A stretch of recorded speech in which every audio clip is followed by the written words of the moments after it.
Hayatımın en serin yazı oldu. Yağmurlu ve serin havaları çok seviyorum. Ama şu anki güneş de beni rahatsız etmiyor. Çünkü güneşli havaların hayatı iyileştiren bir tarafı var.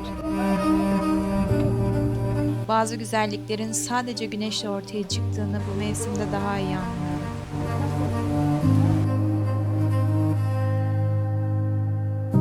Yaz mevsiminin bunaltıcı sıcaklara evrildiği bu günlerde serin olan yerlere yönelmek mecburiyetinde kalıyoruz.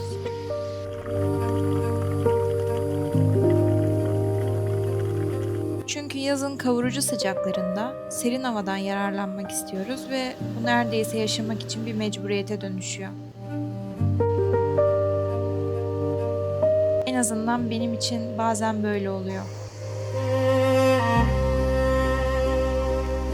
Bu yüzden mevsim normallerindeki güneşli günler bana çok güzel bir başlangıç gibi geliyor. Çünkü o sıcaklığın hiçbir zararı yok. Ruhu ısıtıyor ve rahatlatıyor. Son videomdan bu yana 7 aydan fazla zaman geçti. O zamanlar 2025 Aralık ayındaydık ve iş analisti olarak çalıştığım son aydı.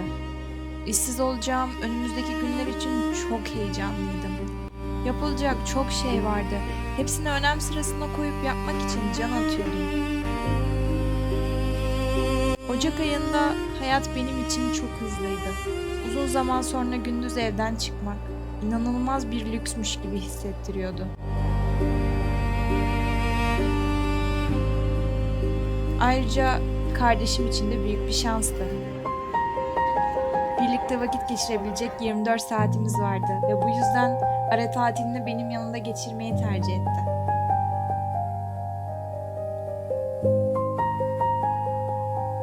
Zaman hızlıca akıp Şubat ayına bizi eriştirdiğinde yürüyüş yapmayı bir alışkanlık haline getirmeye çalışıyordum. Mart ayına geldiğimizde yapacağım işler bir yük haline gelmeye başlamıştı. Bu dönemde evimde misafir ağırlamaya özen gösterdim. Yeni yemekler denemek için çok uzun vakitlerim vardı. Ama bunun için hiç gücüm yoktu.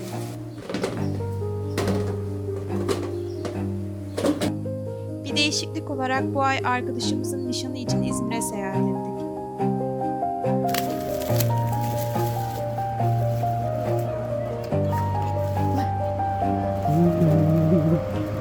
Tehlikeli değil mi bunlar? Hayır yavrum ya. Bununki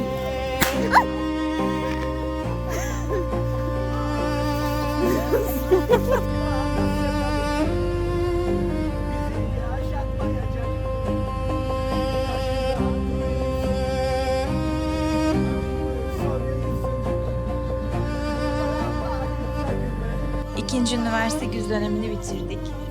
Zor zamanların başlangıcı olan bu aylarda elimden geldiğince kendimi bırakmamaya çalıştım. Kedimle ve evimin önündeki sokak kedileriyle bir hayli vakit geçirdim. Eşimle birlikte akşamları yürüyüş yaptım. Hepsi iyileşmek, iyi hissedebilmek içindi.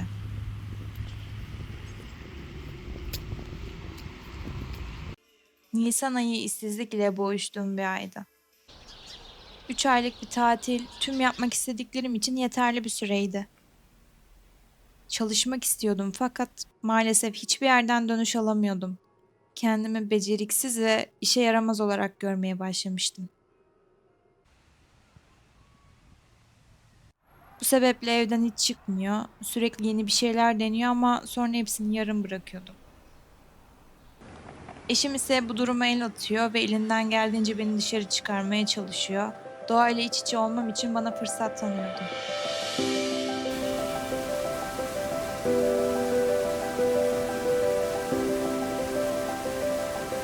Yani şurası bir yamaç. Yol mol yok. Kaymış. Şurası da aynı şekilde bir yamaç. Burada da yol yok. Kaymış. Ama biz geçtik. ama elimi yaraladım. Ve insanlar bence puan verdi. Hep bize bakıyordu. Geçebilecek mi geçemeyecek mi diye.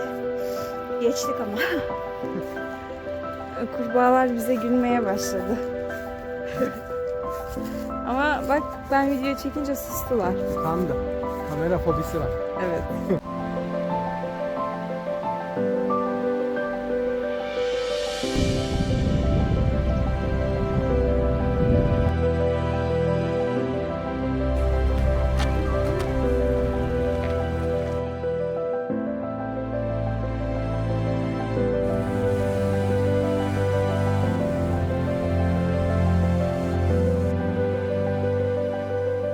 ayında Kurban Bayramı sebebiyle Trabzon'a gittik.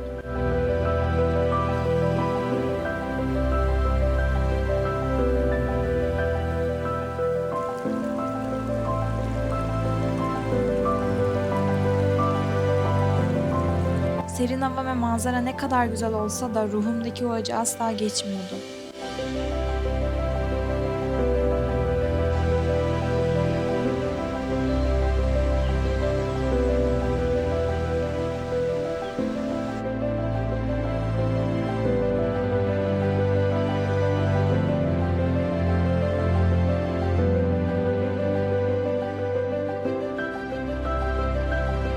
Arkadaşlar bugünkü videomuzda karım bana çiçek hediyesi almış.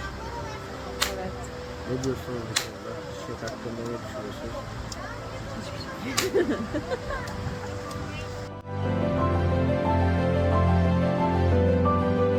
Ne yapacağımı bilmediğim o çaresizlik burada da devam etti. Ama en azından yorgunluğumuzu telafi edecek manzaralara şahit olmak çok iyi hissettirdi. Ada. Ada. Haziran ayına vardığımızda eşimle birlikte şok olacağımız bir gerçekle yüzleştik ve apar topar eşimi askere uğurlamak zorunda kaldım. Sonrasında eşim gelene kadar bir süre aile evinde kaldım. Gülücük meyvesi. Bu sebeple planladığımız hiçbir şeyi yapamadık.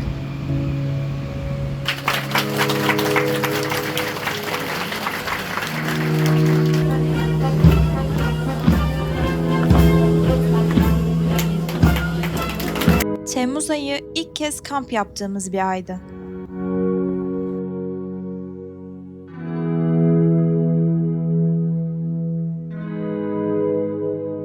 Doğada bir çadırın içinde günün ilk ışıklarını karşılamak harikaydı.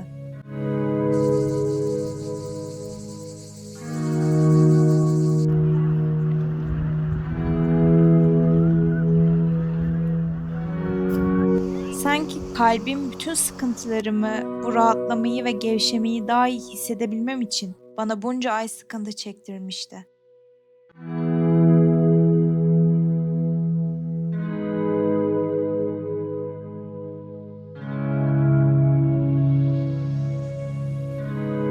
Kendime dönmek çok güzeldi.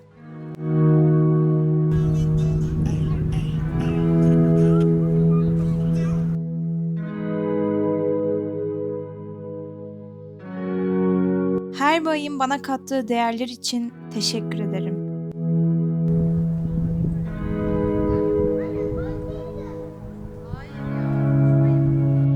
Yaşarken ne kadar zorlansam da geriye dönüp baktığımda o zorluklardan güçlendiğimi görebiliyorum.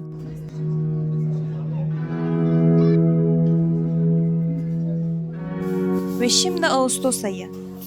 Yaz mevsiminin bizimle vedalaştığı ve vedalaşırken de bizi kavurduğu o ay. Bu ay kendime odaklandığım ve aynı zamanda dışarıda aktif olduğum aydı. Arkadaşımızın düğünü sebebiyle Eskişehir'e gittik. Giderken arabayı ben sürdüm ve bu benim için bir ilkti. Temmuz ayında gittiğimiz Baraklı Göleti'ne tekrar gittik.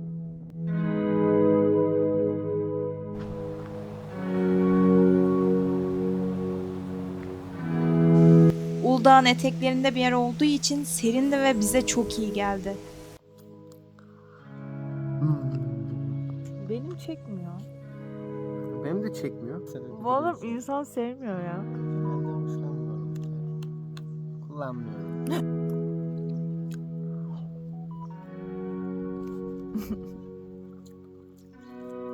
Yok.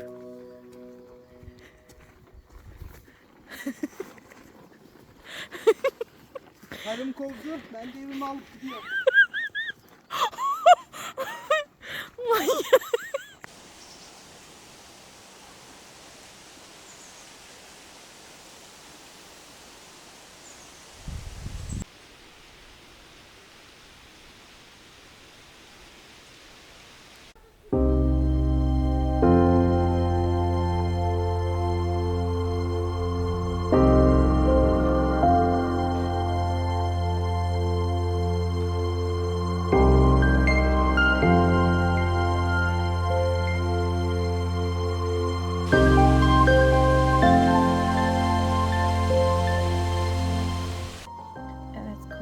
sonraki domates ekmek Falan yapma filan. serümeni. Yeni tabirlerle yolumuza devam ediyoruz. O şarkı bana çok eski hatırlatıyor. Onu çok yoktur. Vallahi yok. Vallahi yoktur. Bana ne oluyor ya dünden beri?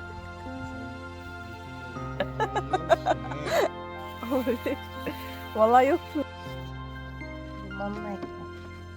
Bitmişti. Şimdi ise bu ayın çoğunu geride bıraktık ve Eylül'e sayılı günler kaldı.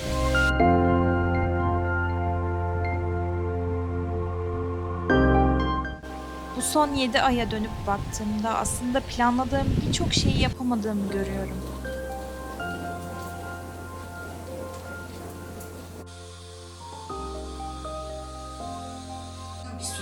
Bazı şeyler hiç beklemediğim şekilde değişti.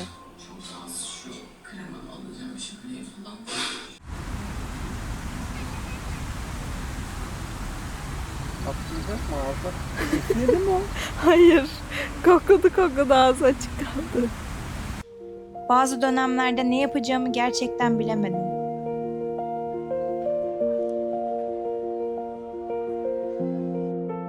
Ama bütün bunların arasında kendime iyi gelen şeyleri de yavaş yavaş öğrenmeye başladım.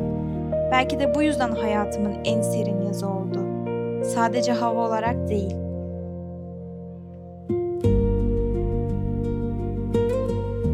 Uzun zamandır içimde taşıdığım o ağırlığın biraz olsun hafiflediği, kendime yeniden dönmeye başladığım bir yazdı.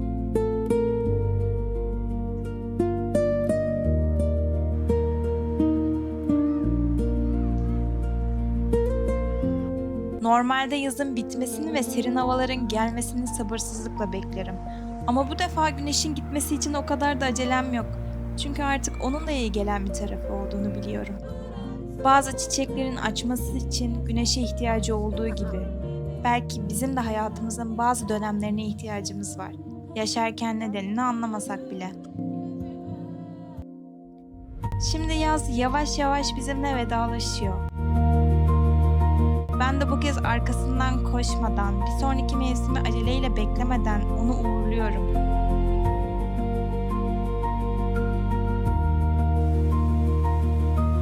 Bakalım sonbahar bize neler getirecek.